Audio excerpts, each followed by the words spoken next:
أعوذ بالله من الشيطان الرجيم. بسم الله الرحمن الرحيم. عزیزان مان، آج مئی 1968 کی 26 تاریخ ہے اور ہم اپنے درس کے سلسلہ نو میں دوسری کڑی تک پہنچ رہے ہیں. سابقہ درس میں ہم نے سورہ فاتحہ کو ختم کیا تھا. آج سورہ بقرہ شروع ہوتی ہے، دوسری سورت. بسم اللہ الرحمن الرحیم. الف لام میم. اس سورت کے شروع میں بھی اور قرآن کریم میں صورتیں بھی ہیں جن کے ابتدا میں اس قسم کے حروف آتے ہیں جنہیں الفاظ نہیں کہا جا سکتا. ویسے تو ہر لفظ حروف نیچے مرکب ہوتا ہے اور عربی زبان میں تو ہر لفظ کا مادہ حروف ہی سے بنتا ہے، لیکن وہ حروف مل کر ایک لفظ بنتے ہیں اور لفظ اپنا ایک متعین معنی دیتا ہے. لیکن مقطعات یہ لفظ نہیں بنتے، اس لیے جب ان کو پڑھا بھی جاتا ہے تو لفظ کی طرح نہیں پڑھا جاتا. الف لام میم کو علم نہیں پڑھا جاتا اور اس کے اعتبار سے ہی اس کو پڑھا جاتا ہے الف لام میم. یہ حروف مقطعات کہلاتے ہیں، قطع کی ہوئی ہے اور یہیں سے ان کے معنی متعین ہو جاتے ہیں. لکھنے کو تو اس کے متعلق اتنا کچھ ہمارے یہاں لکھا گیا ہے کہ پکڑ کے تعبیر سے خواب ہی پریشان ہو گیا ہے. لیکن بات بڑی مختصر سی اور آسان سی ہے. انگریزی زبان میں جنہیں ایبریویشن کہتے ہیں، وہ الفاظ کے حروف ہی کو الگ الگ رکھ دیا جاتا ہے اور اس ایبریویشن سے اس لفظ کے معنی لے لیے جاتے ہیں، جیسے I E G E S R S V T. یہ مقطعات ہیں. عربوں کے ہاں بھی اس کا رواج تھا اور عربوں کے ہاں نہیں ہے، بلکہ عبرانی زبان میں بھی یہ چیز ملتی ہے، تورات میں بھی یہ ملتی ہے. گویا یہ کہنا کچھ روش میں ان کے ہاں زبان کا یہ ایک اسلوب تھا کہ وہ ان ایبریویشن سے کام لیتے تھے اور عام طور پر ان کے شعراء کلام کے شروع میں جو نقص مضمون آگے آتا تھا اس کے متعلق ایبریویشن سے شروع کیا کرتے تھے. قرآن کریم کیونکہ عربوں کی زبان میں نازل ہوا اور عربی نظیم میں نازل ہوا. یاد رکھیے عربی نظیم کے اگر کے معنی یہ ہیں واضح عربی، لیکن خود لفظ عربی کے معنی بھی واضح ہیں. اس لیے عربی نظیم کے معنی صرف واضح عربی زبان نہیں بلکہ عربوں کے ہاں مختلف خطوں کی زبان کے لیے مختلف نام تھے اور ان میں سے بہترین فصیح بلیغ خاص زبان یہ خطہ حجاز میں قریش کے قبیلے کی تھی. اس قبیلے کی زبان کو ان کے ہاں خود عربی نظیم کہتے تھے. اس لیے قرآن کریم نے جہاں کہا ہے کہ یہ عربی نظیم میں نازل ہوا ہے، اس کے معنی یہ ہے کہ وہ زبان عربی کی جو قریش کے ہاں حجاز کے خطے میں بولی جاتی تھی اور جو باقی زبانیں عربی زبان کے باقی حصوں کے مقابلے میں زیادہ واضح جامع اور سلیس تھی، تو ان کے ہاں یہ ایبریویشن مقطعات استعمال ہوتا تھا۔ قرآن کیونکہ ان کی زبان میں نازل ہوا، اس لیے قرآن نے اپنے ہاں اسلوب بھی یہی رکھا جو عربوں کے ہاں عربی مبین میں اسلوب تھا زبان کا۔ اور یہی وجہ ہے کہ یہ مقطعات قرآن میں آئے تو کہیں کسی جگہ بھی یہ نہیں آتا کہ ان میں سے کسی نے پوچھا ہو کہ صاحب ان کے معنی کیا ہیں۔ وہ جانتے تھے کہ یہ کیا چیز ہے۔ جہاں تک میں نے غور کیا ہے، یہ اللہ تعالیٰ کے جو الاسماء الحسنی قرآن میں ہے کہ صفات خداوندی، یہ انہیں کی ایبریویشن ہیں، انہیں کے مخففات ہیں۔ یہ مثلاً الف لام میم، الف اللہ کے لیے ہے، لام علیم کے لیے ہے، میم حکیم کے لیے ہے۔ وہ الفاظ کے پہلے حرفوں کو نہیں لیتے تھے، کسی حرف کو لے لیتے تھے اور اس سے مقطعات بنا لیتے تھے۔ تو میں نے اپنے ہاں مفہوم القرآن میں بھی یہی معانی لیے ہیں اور درس میں بھی یہی معانی لیا کرتا ہوں۔ الف لام میم خدائے علیم حکیم کا ارشاد ہے کہ ذالک الکتاب لا ریب فیہ۔ اب بات یہاں سے شروع ہوگی۔ ذالک کا یہ کیا ہے؟ الکتاب۔ میں نے اپنے تمہیدی درس میں یہ بیان کیا تھا کہ قرآن کریم نے اپنے آپ کو کتاب کہا ہے۔ بنیادی معنی شروع سے کتاب قانون کو کہتے ہیں، اس لیے الکتاب ایک خاص ضابطہ اور قانون ہوا۔ اس کی فوری حیثیت جو ہے، عربوں کے ہاں منتصر اوراق کی جب شرازہ بندی کی جاتی تھی تو اس وقت اسے کتاب کہا جاتا تھا۔ یہ شرط تھی اس کے لیے۔ صحت کو منتصر اوراق کو بھی کہہ دیتے تھے، لیکن کتاب اس وقت کہا جاتا تھا جب منتصر اوراق کی شرازہ بندی کر دی جائے۔ قرآن نے اپنے انٹروڈکشن کے بعد سب سے پہلے اپنا تعارف الکتاب کہہ کر کرایا ہے، جس کے معنی یہ ہیں کہ یہ ضابطہ قانون اس وقت ایک شرازہ بند کتابی شکل کے اندر آ گیا تھا، موجود تھا۔ لہذا ہمارے ہاں کے یہ تمام افسانے جن میں یہ کہا گیا ہے کہ نبی اکرم صلی اللہ علیہ وسلم کے زمانے میں قرآن کتابی شکل میں اس حیث میں چھائی نہیں جس میں آج یہ ہمارے پاس ہے، یہ غلط ہے۔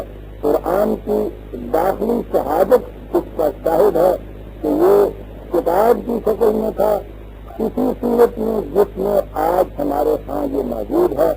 ترتیب یہی تھی، اس کا انداز یہی تھا، کتاب کی شکل میں تھا، شرازہ بند تھا، اور کیونکہ خدا نے اس کی حفاظت کا ذمہ لے لیا تھا اس لیے یہ اسی شکل میں آج تک ہمارے پاس چلا آ رہا ہے۔ اس میں کسی قسم کی کوئی تحریف نہیں ہوئی، حد سے اضافہ نہیں ہوا، رد و بدل نہیں ہوا، نہ ہوا ہے نہ ہو سکتا ہے۔ اور اس کے لیے قرآن ماننے والوں کے لیے تو دلیل یہ ہے کہ خود خدا نے کہہ دیا ہے کہ ہم نے اسے نازل کیا، ہم اس کی حفاظت کے ذمہ دار ہیں۔ اور اگر ہم غیر مسلموں کے یہاں جائیں گے تو ہم تاریخی شہادات کو اس چیز کو ثابت کر دیں گے کہ قرآن اسی شکل میں ہمارے پاس چلا آتا ہے جس شکل میں اسے خدا سے پاک نبی اکرم صلی اللہ علیہ وسلم نے امت کو دیا تھا۔ ذالک الکتاب، یہ ہے وہ الکتاب۔ اس الکتاب کی پہلی خصوصیت بتائی لا ریب فیہ.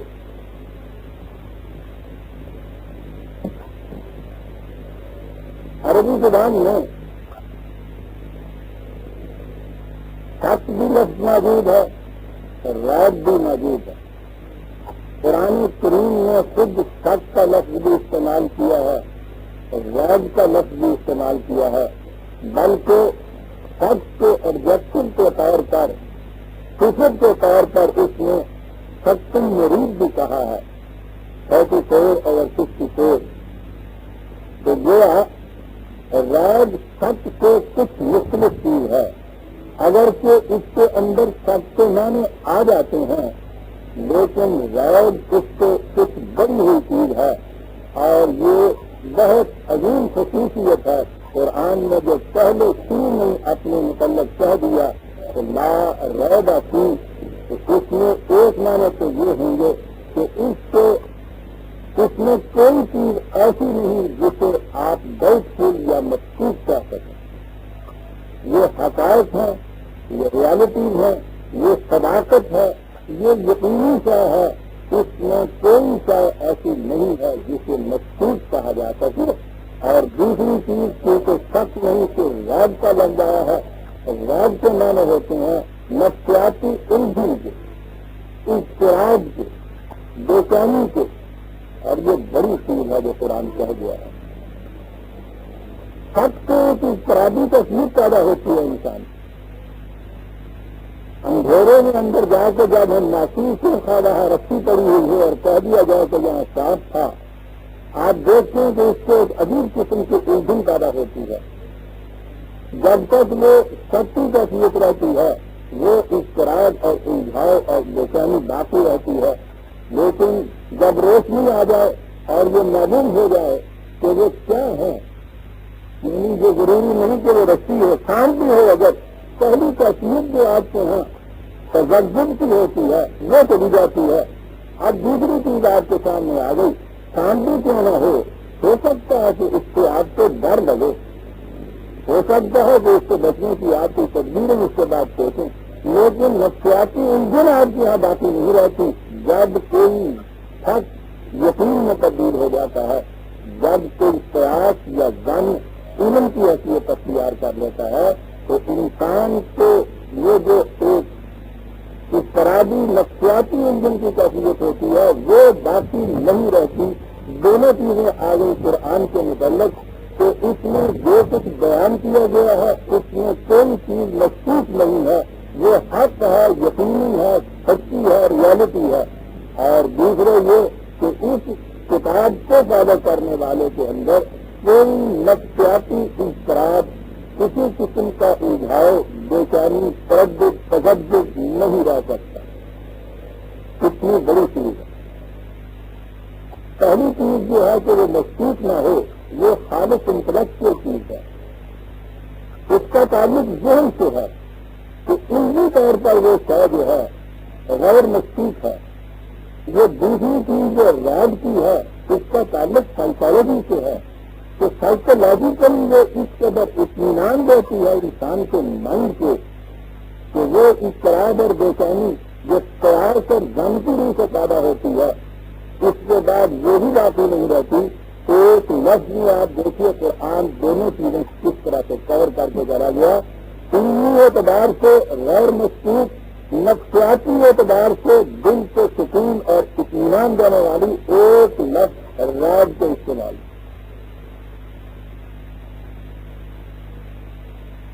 اور دو ہی دیکھیں ہیں عزیزان امان انسانی دنیا، یا ذہنی طور پہ وہ قیاس آرانے میں گرفتار ہوگا یا قلبی طور پر اضطراب اور بے چینی کا شکار ہو جائے گا. ایک صحیفہ، ایک الکتاب، یہ ان دونوں چیزوں کے لیے ایک علاج، ایک نسخہ اتفاق قرآن نے دے دیا، لا ریب فیہ.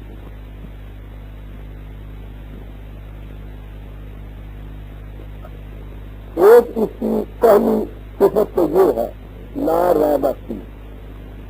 دوسری صفت اس کی یہ ہے اس کو اس کا مقصد کہہ لیجیے، پرپز کہہ لیجیے.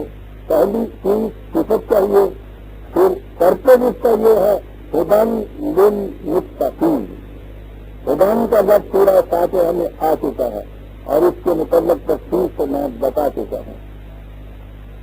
اس قسم کی رہنمائی جو ابھر کر سامنے آ جائے، واضح طور پہ سامنے آ جائے، تو پہلی چیز تو یہ ہے کہ یہ رہنمائی ہے ایک، اور رہنمائی ایسی ہے کہ جو کہیں ڈھکی ہوئی چھپی ہوئی نہیں ہے کہ جو آپ کو اس طرح سے تلاش کرنی پڑے، بلکہ وہ خود ابھر کر سامنے آ جاتی ہے. لیکن اس کے لیے ایک شرط قرار دی ہے اس نے کہ ہدن للمتقین، یہ رہنمائی ہے متقین کے لیے.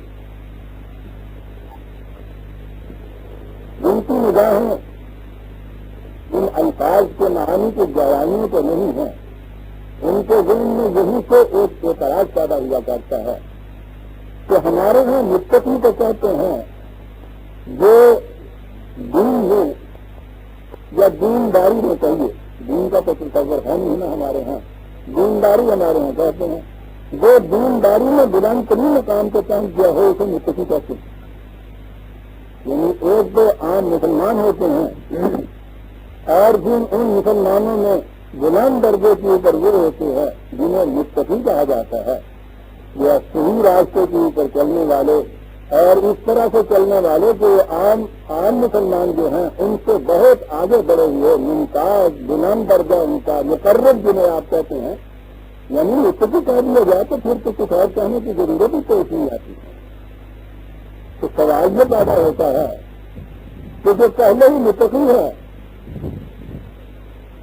صحیح راستے پہ چل رہے ہیں اور چل بھی اس طرح رہا ہے جو منزل پہ پہنچا ہوا ہے، یہ کہنا کہ اس کے لیے یہ رہنمائی ہے، یہ تو پہلے ہی صحیح راستے پہ چل رہا ہے.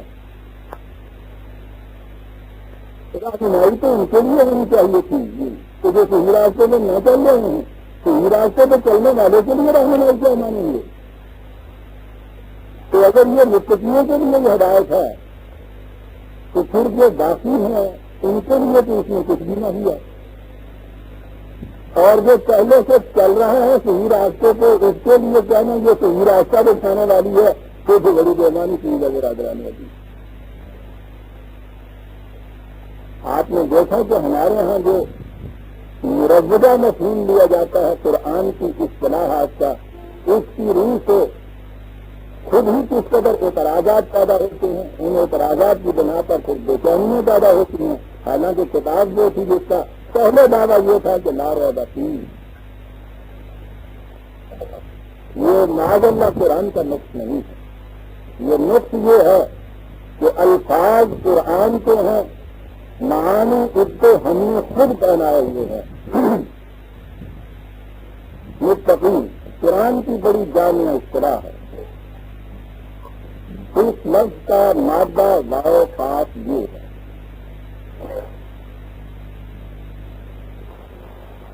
اس کو سمجھنے کے لیے یہ سمجھیے، یہ ارباب لغت نے بھی سمجھایا ہے اور سمجھدار لوگوں نے بھی عربوں کے ہاں.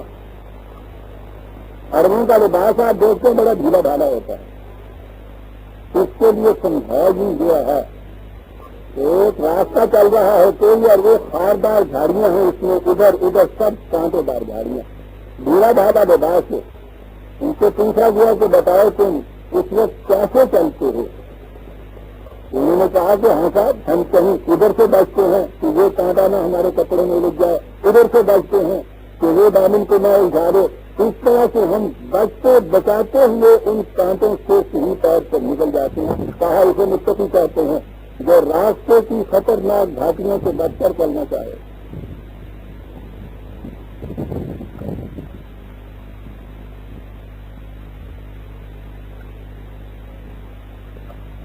چلنے والے دو قسم کے ہو گئے، یوں بات سمجھ میں نہیں آتا. ایک شخص دریا میں چھلانگ لگانے لگا ہے، آپ اسے کہتے ہیں کہ یہاں نہ کودنا، پانی بڑا گہرا ہے، یہاں نہ جانا، اس کے نیچے مگر مت ہے. ٹھیک ہے، وہ اس کو احتیاط برتے گا، اس سے سبق حاصل کرے گا. تو اسے بتا دیا ہے کہ یہاں خطرہ ہے، اور جو شخص ڈوب کر مرنے کے لیے دریا میں کود رہا ہے اسے کہا جائے کہ یہاں نہ کودنا، پانی گہرا ہے، وہ تو کودے گا نہیں. جو خود ڈوب کر مرنے والا ہو، جو فیصلہ کر کے کہو کہ میں نے خودکشی کرنی ہے، اس سے یہ کہنا کہ یہ نہ کھانے کے لیے سنکھیا ہے، سوال ہی پیدا ہوتا ہے اس کے لیے کسی صحیح رہنمائی کا سوال یا ہدایت کا سوال یا غلط اور صحیح میں امتیاز کا سوال اس کے لیے ہوگا جو غلط سے بچنا چاہتا ہو، جو خطرات سے محفوظ رہنا چاہتا ہو، جو زندہ رہنا چاہتا ہو، جو ہلاکت کی چیز کے قریب نہ جانا چاہتا ہو. یہ جن کے اندر کیفیت ہو کہ وہ زندگی میں راستوں کی خطرناک گھاٹیوں سے بچ کر چلنا چاہتے ہیں، محفوظ طریق پر چلنا چاہتے ہیں، اس کو متقی کہیں گے. یہ انداز سفر جو ہوگا کہ راستے میں کسی خاردار جھاڑی سے میرا دامن نہ الجھ جائے، راستے میں کسی گڑھے میں نہ گر جاؤں، کوئی ایسا راستہ نہ اختیار کر لوں کہ جس میں ادھر ادھر کمی راہوں کے اندر ڈاکو چھپے ہوئے ہوں، درندے ہوں، سانپ ہوں، اگر ہوں تو میں ان سے بچ کے کیسے جاؤں. کہا کہ جو راہ رہے اس انداز سے سفر اختیار کرنے کے لیے نکلے گا، اس کے لیے یہ صحیح رہنمائی دے گا کہ جس راستے پہ چلو اس پہ نہ چلنا، یہ خطرناک ہے، یہ محفوظ راستہ ہے. جو زندگی کے محفوظ راستے پر چلنا چاہے اس کے لیے یہ صحیح رہنمائی دیتا ہے. آپ نے غور فرمایا عزیزان من،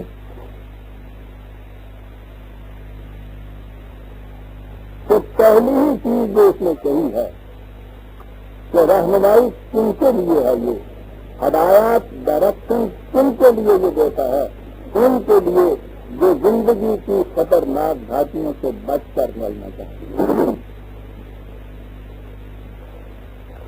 محفوظ رکھنے کے معنی میں، بچ کر چلنے کے معنی میں تو عربوں کے ہاں عام طور پہ یہ لفظ استعمال کیا جاتا تھا.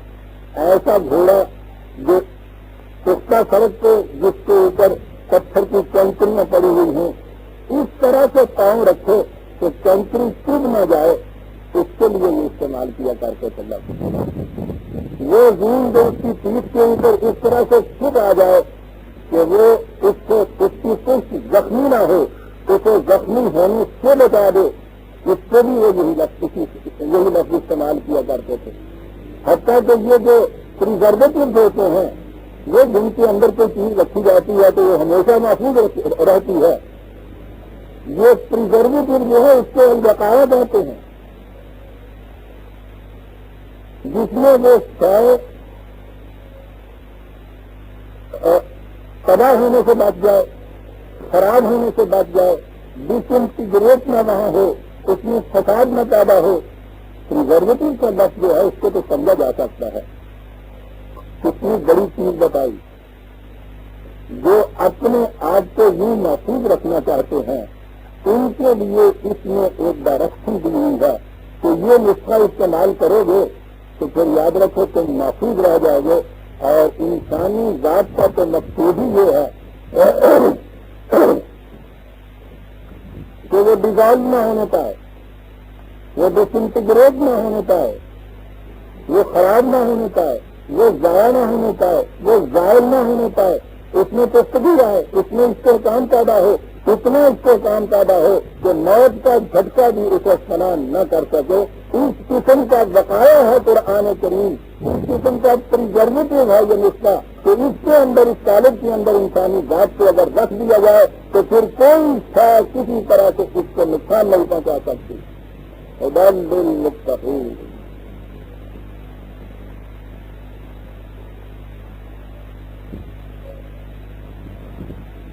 اور فرما رہے ہیں وہ اس زبان پہ اور پھر قرآن کے انتخاب پر اس طرح سے ایک لفظ لاتا ہے، کھولتے چلے جائیے تو تمام مقاصد جتنے ہیں اس کی تعلیم کے وہ ابھر اور نکھر کر سامنے آتے چلے جاتے ہیں. ہمارے ہیں اس کا ترجمہ متقی پرہیزگار، متقی کا ترجمہ ہی پرہیزگار کر دیا. پرہیزگاری تو نیگیٹو پہلو ہے، اس طرح پرہیز، اس طرح پرہیز، اس طرح پرہیز، اس میں تو پازیٹو لڑکی تو نہیں ہے، اس میں تو کوئی مثبت صفت تو نہیں حاصل ہوتی، اور خالی پرہیز سے تو زندگی نہیں لگتی۔ پرہیز کو نقصانیہ چیزوں سے محفوظ رہنے کا نام ہے۔ اس کے بعد زندگی کو تعمیری چیزوں سے بنتی ہے، مثبت چیزوں سے بنتی ہے، اس پازیٹو کے ساتھ ہونا چاہیے۔ خالی پرہیزگاری تو کوئی چیز کیا نہیں ہے، لیکن ہمارے ہاں کسی کی سب سے بڑی انتہائی صفت جو ہے وہ یہی ہے، بڑا متقی پرہیزگار ہے، دونوں لفظ کٹھے جا دیتے ہیں پرہیزگار کہتے دیتے ہیں نہیں، کبھی سوچتے نہیں ہیں کہ یہ چیزیں ہمارے ہاں آئیں کہاں سے۔ عزیزان مان، یہ خود یہ جو الفاظ ہمارے ہاں اس طرح سے رائج ہو چکے ہیں، ان کے پیچھے خود ایک بڑی سازش۔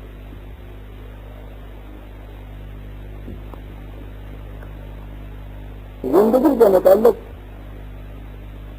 اور اس دنیا کے متعلق عام تصور یہ چلا آ رہا تھا کہ یہ مادہ نفرت کے قابل دلدل ہے جس میں انسانی روح آج کے پھنس چکی ہے۔ یہ بنیاد ہے آج کے ہاں یونان کے فلسفے کی، ہندو کے ویدانت کی، مجوسیوں کے ہاں کے شعر و خیر کی، اور وہیں سے آج کے ہاں کے تصور کی۔ یہ دنیا کی ساری جاذبیتیں، کششیں، یہ سب کی سب آلائشیں ہیں، ثقافتیں ہیں، خباستیں ہیں، ان سے دور دور رہنا چاہیے۔ اس کا نام آپ کے ہاں پرہیزگاری ہے۔ قرآن اس کے برعکس چلتا ہے، کہتا ہے کہ یہ دنیا، یہ کائنات، یہ مادہ، اس کی جاذبیتیں، یہ کوئی ثقافتیں نہیں ہے، یہ دلدل نہیں ہے، یہ قابل نفرت شے نہیں ہے، یہ تو وہ شے ہے کہ جس کو مسخر کرنا ہے تم نے، جس سے فائدہ اٹھانا ہے، جو تمہاری طبی زندگی کے لیے بھی ضروری ہے، اور اس سطح حیات کے اوپر تمہاری ذات کی نشو و نما کے لیے بھی ضروری ہے کہ تم اس مادی کائنات کو مسخر کرو۔ اس لیے وہ جو تصور پرہیزگاری کا ہے، وہ تصور وہی ہے جو تصور سے ہمارے ہاں چلا آتا تھا، اور سب سے زیادہ آج کے متقیوں سے کہا جاتا ہے جو دنیا سے کنارہ تک ہوتا چلا جائے، دنیا سے الگ ہوتا چلا جائے، حتیٰ کہ انسان بوڑھا ہو کے زندگی کے آخری دنوں میں اپنی آرزو یہ بتاتا ہے کہ بھائی تمہیں بھر اس دنیا کے دھندے میں جی سکاتے رہے، اب آخری دن آ گئے ہیں، اس اللہ کا کرسی نام لے لیا جائے، عاقبت سنوارنے کی بھی فکر کر لی جائے۔ یعنی وہ جو دنیا کے دھندے تھے اس میں تو سب چیز جتنی بھی تھی وہ ساری جہنم کی تھی، اور اب اس کو چھوڑ کر کچھ ایسا کر لیا جائے کہ جس طرح سے اب عاقبت کی فکر ہو۔ دو الگ الگ شعبے، وہ ساری وہی چیز، یہ مادے کی دلدل کا تصور آتے ہیں غیر قرآنی آیا ہوا، اور یہ چیز جو ہے اب خدا کے لیے خدا کی طرف جانا، مادے سے الگ ہٹ کے پرہیزگاری کے ساتھ ایک دوسری دنیا کے اندر چلے جانا۔ آپ نے دیکھا کہ الفاظ جن کے ہم عام طور پہ استعمال کر جاتے ہیں ان کی گہرائیوں کے اندر کتنے خطرے چھپے ہوئے ہوتے ہیں۔ صرف پرہیزگاری نہیں ہے، سارے قرآن میں یہ لفظ تقویٰ اور متقی یہ آتے چلے جائیں گے، اس لیے یہ تو وہاں ہم جا کے دیکھیں گے کہ قرآن ان کی تصریحات کیا کرتا ہے، لیکن میں صرف 2-3 آیتیں آپ کے سامنے پیش کروں گا۔ آپ دیکھیے گا کہ قرآن کی روح سے تقویٰ کسے کہتے ہیں۔ سب سے پہلی چیز تو انسان کی یہ طبی زندگی، یہ طبی کائنات، یہ فزیکل ورلڈ آف کنکریٹ،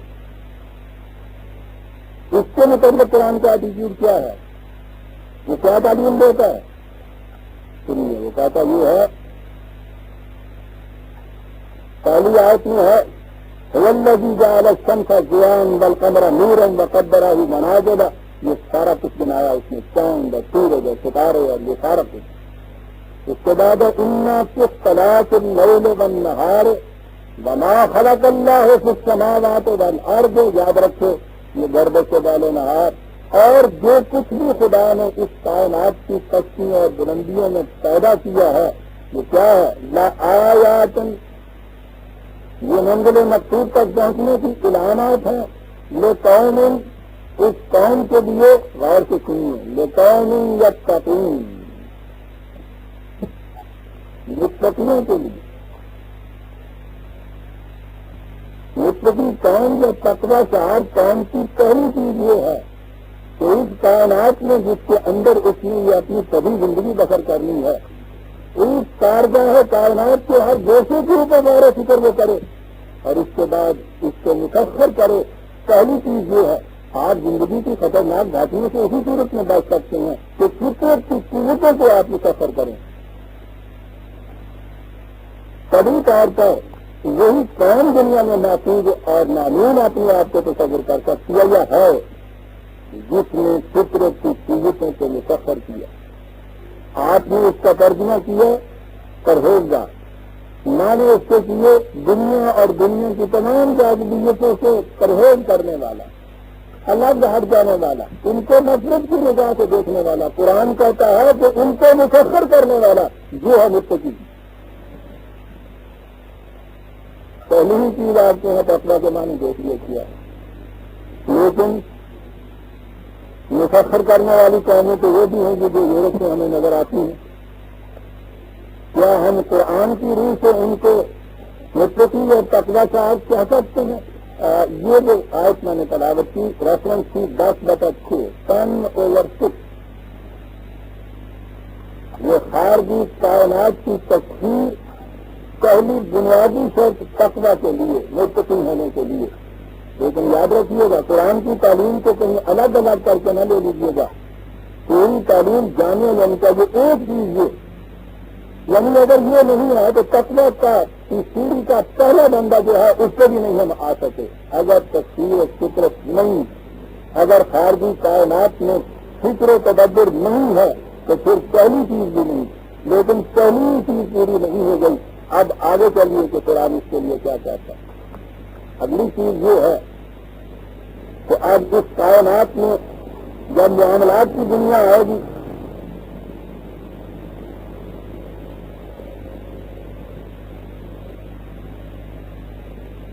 تو اس میں ایک طریق تو یہ ہوگا کہ ہم قرآن کی بتائی ہوئی مستقل اقدار کے مطابق معاملات کو طے کریں۔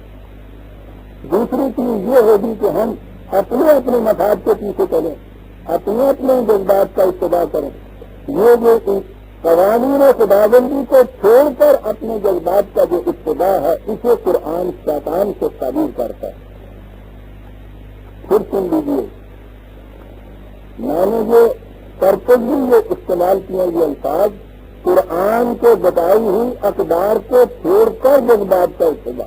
جذبات کا اتباع بری چیز نہیں ہے، اقدار خداوندی کو چھوڑ کر جذبات کا اتباع جو ہے وہ غلط راستے پہ لے جاتا ہے۔ جذبات انسانی کو اقدار خداوندی کے تابع رکھ کر ان سے کام دینا یہ انسانیت کی شرط ہے۔ تو میں نے کہا ہے کہ اقدار خداوندی کو چھوڑ کر اپنے ذاتی مفاد یا جذبات کے پیچھے چلنا اسے شیطان کہا گیا ہے۔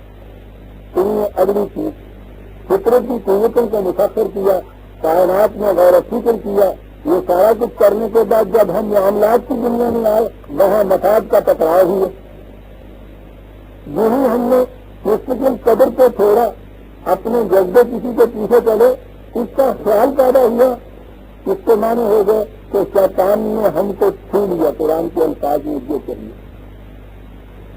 وہ کہتا ہے کہ انسانوں کی دنیا ہے، تم اس میں چلے پھرے گے تو ایسا ہو سکتا ہے۔ آپ غور کیجیے قرآن کس طرح سچ کو سامنے رکھتا ہے، حقائق کو سامنے رکھتا ہے، شاعروں کی دنیا میں نہیں بتاتا ہے آپ کو، کہتا ہے یہ ہو سکتا ہے۔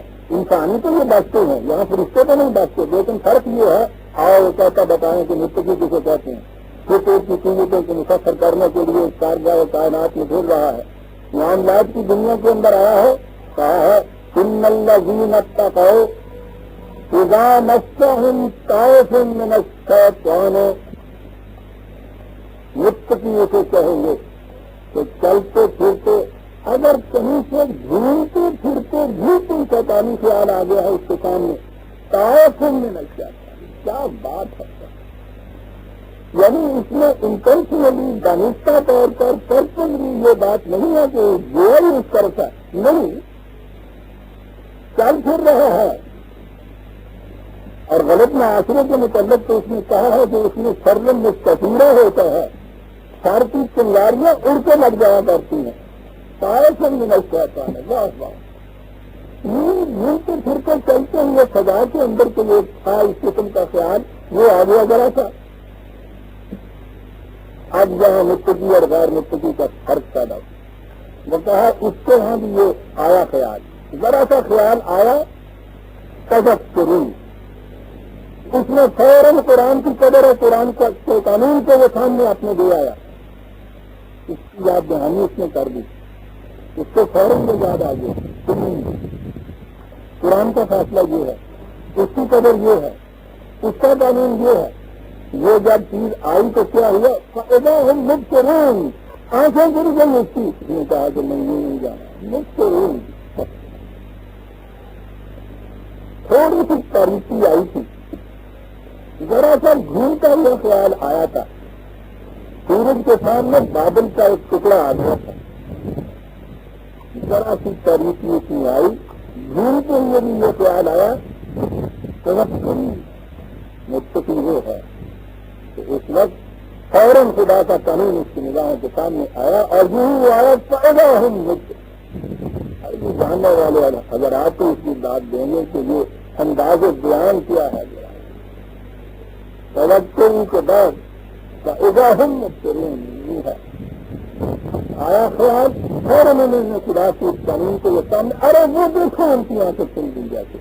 وہ بادل پھٹ گیا سورج کے سامنے سے, وہ نورانیت پھر آ گئی اس کے اندر سے. یہ ہے متقی.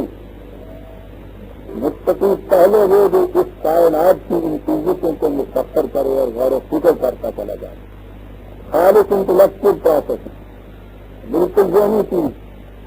ہر سائنٹسٹ یہ ہو سکتا ہے, ہر قوم جو کر سکتی ہے. لیکن اگلی چیز اب خصوصیت آ گئی ہے قرآن کے متقی کی, کہ جس میں اگر کوئی چیز غیر قانونی غیر خداوندی اقدار کی گھومتے پھرتے بھی ذہن میں آئی, فوراً یہ خدا کے قانون کو سامنے لے آیا. اس کی آنکھیں کھل گئیں, صحیح راستے کے اوپر چل پڑا. 7/201 7/102 خدائی للمتقین. دیکھتے جا رہے ہیں آپ, یہ صحیح راستہ ادھر کے آتا ہے قرآن کی روح سے. تم کے سامنے پہلی چیز ہم نے جو دیکھی اس کارگاہ کائنات میں غور و فکر کرنے والوں کے سامنے. عزیزان من, وہ کہا جاتا ہے نا کہ یہ بعض نصیحت اور اخلاقیات ہی کی کتاب ہے. اب غور کیجیے کہ کائنات میں غور و فکر کرنے والوں کے لیے بھی اس میں سے گائیڈنس اور رہنمائی ملتی ہے. اور جو اس نقطۂ نگاہ کو لے کر قرآن کے اندر آپ چلتے ہیں اور یہاں سے رہنمائی دے دیتے ہیں, ان سے پوچھیے کہ کیا کیا راستے ان کے سامنے صاف نہیں ہوتے. صرف فطرت کے قوانین اور فطرت کے نظام کے متعلق غور و فکر کرنے والے کے لیے. اور پھر اگلی چیز یہ کہ جب بھی پھر اقدار کی دنیا میں وہ آئے گا, وہاں اگر کوئی ذرا سی غلط چیز کی تھوڑی سی آمد کی آ گئی ذہن کے اندر, فوراً یہ قدر خداوندی سامنے آئے گی, اس کی آنکھیں کھل جائیں گی, راستہ صحیح سامنے آئے گا. ہدی للمتقین. تیسری چیز خود جماعت مومنین کے اندر دین تو اجتماعی کا ہے, یہ تو انفرادی نہیں. پرہیزگاری تو انفرادی چیز, جتنا آپ پیچھے ہٹتے چلے جائیں گے اتنی انفرادی یہ چھوٹی چلی جائے گی. آپ کی حتیٰ کہ آپ غاروں میں بیٹھ جائیں گے سب سے بڑے پرہیزگار. ہمارا وہ بانس نہ بڑے بانس, وہ سر درد کا علاج سر کو کاٹ دینا ہے. مکمل علاج ہوتا ہے یاد ہے تو سر درد. ہاں جی, پھر کبھی نہیں ہوتا. اس میں بزرگا کچھ نہیں, صرف پھر باقی نہیں رہتا. یہ آپ کے یہاں کی پرہیزگاری ہے. کاٹتے چلے جاؤ, چھوڑتے چلے جاؤ. لیکن اجتماعی نظام سکھاتا ہے. اجتماعی نظام کے بغیر دین کا تصور نہیں ہوتا. اور اجتماعی نظام میں تو آپ جانتے ہیں کہ کفر کا صرف ہمارے یہاں متقی جو ہیں انہیں اگر کہیں ڈھونڈنا ہوگا بہرحال ان مساجد میں ڈھونڈنا ہوگا نا. اس لیے کہ اس کی پہلی شرط تو یہ ہے نا نماز کا پابند ہوگا. نماز ہوگی یہ ارکان جو ہیں ان کی پابندی بڑی ضروری ہوگی اس کی. تو سب سے پہلے مساجد کی طرف روشن کریں گے متقیوں کو تلاش کرنے کے لیے. یہ مساجد آپ کے یہاں کی جو ہیں ان کی کیفیت آج یہ ہے کہ اجتماع ہو 10,000 کا 20,000 کا سارے مسلمان اس کے اندر ہوں. اور اب تو ہمارے یہاں ہوتے جیسے اجتماع ہے کتنے مسلمان لاتے ہیں کتنے وقت کے لیے جتنے میں وہاں تقریر ہو رہی ہے جلسہ ہو رہا ہے کسی کی پیشانی کو کچھ نہیں لکھا ہوا یہ اس سے الگ ہے یہ اس سے الگ ہے. اسی وقت نماز کی اذان ہو گئی اور یہ سارے متقی اٹھے نماز پڑھنے کے لیے. 100 اس مسجد میں 200 اس مسجد کے اندر 50 اس مسجد کے اندر یہ سارے ٹکڑے ٹکڑے ہو گئے سارے متقی جتنے تھے. یعنی یہ جب تقوی کی طرف آئے تو ان میں تفرقہ ہو گیا. یہ گروہوں میں بٹ گئے تفریق پیدا ہو گئی ان کے اندر. جب یہ محض جلسے میں بیٹھے تھے تو اس وقت ان کو نہیں کہا جا سکتا کہ یہ متقی ہیں. اتنا داروں کا ایک جلسہ ہے تو یہ سب سیاسی جلسہ ہو رہا ہے پولیٹیکل جلسہ ہو رہا ہے جس کو تو تقوی سے تعلق نہیں ان کے تصور کے مطابق تقوی کی آواز آئی ہے. تو یہ جو ذمہ دار بیٹھے ہوئے تھے ایک مکان پہ جن میں کوئی تفرقہ نہیں تھا اب یہ سارے کے سارے گروہوں کے اندر بٹ گئے تفرقے میں بٹ گئے متقی بننے کے لیے جا رہے ہیں مساجد کے اندر. جس کے لیے اس نے کہا تھا تقوی تو ایک طرف متقی تو ایک طرف ولا تکونوا من المشرکین من الذین فرقوا الدین. یاد رکھنا مومن ہونے کے بعد پھر سے مشرک نہ بننا.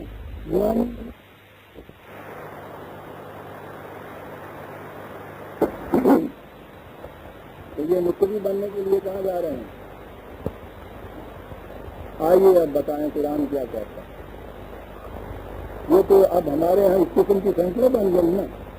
اس مسجد میں فلاں کا داخلہ منع ہے یہ جو سینے پہ ہاتھ رکھنے والے ہیں ان کو مسجد سے نکال دیا جائے گا. یہ عالمی نیچی کرنے والے جو ہیں اگر یہ آ گیا ہے اس میں تو اس کا فرض کو چھوڑنا پڑے گا مسجد کا. یہ سب کچھ ہے.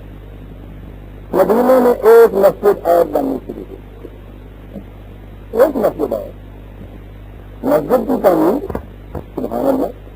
ہمارے یہاں تو یہ ہے کہ جو مسجد کی جہاں بنا دے گا یہاں وہ اون کا گارے اور پتھر کی بنائے گا اللہ نے موتیوں کا گھر اس کے لیے جنت میں بنا دے گا. مسجد بڑی چیز ہے اور وہ مسجد یہاں بننے لگی ہے. یہاں پہلے ایک ہی مسجد تھی دوسری مسجد یہ بننے لگی ہے. برادران عزیز اس مسجد کے متعلق بنانے والوں نے نبی اکرم صلی اللہ علیہ وسلم سے کہا کہ آپ ہمارے یہاں آ کر اس کی اوپننگ سیریمنی فرما دیجیے. ٹھیک ہے. قرآن کریم نے اس موقع پہ کہا کیونکہ پہلی بات ہو رہی تھی نا ایک اور مسجد بن رہی تھی بڑی ضروری بات ہو گئی کہ اس کے لیے ایک ہدایت دی جائے تاکہ متقیوں کے لیے ہدی للمتقین ہو. یہ بات کہاں مسجد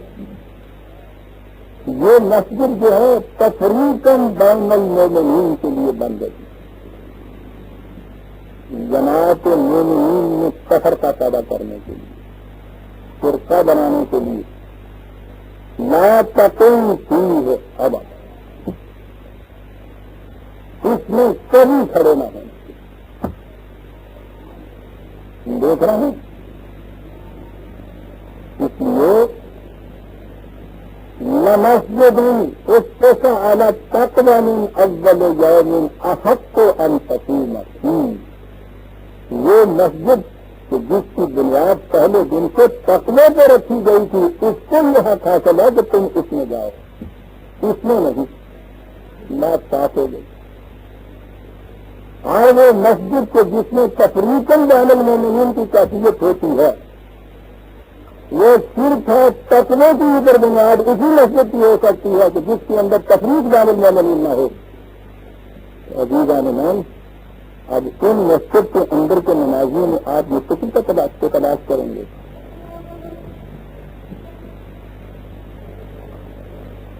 متقی کو تلاش کریں گے یا ولا تکونوا من المشرکین جو کہا تھا اس کو وہ ملیں گے آپ کو. 9/100,709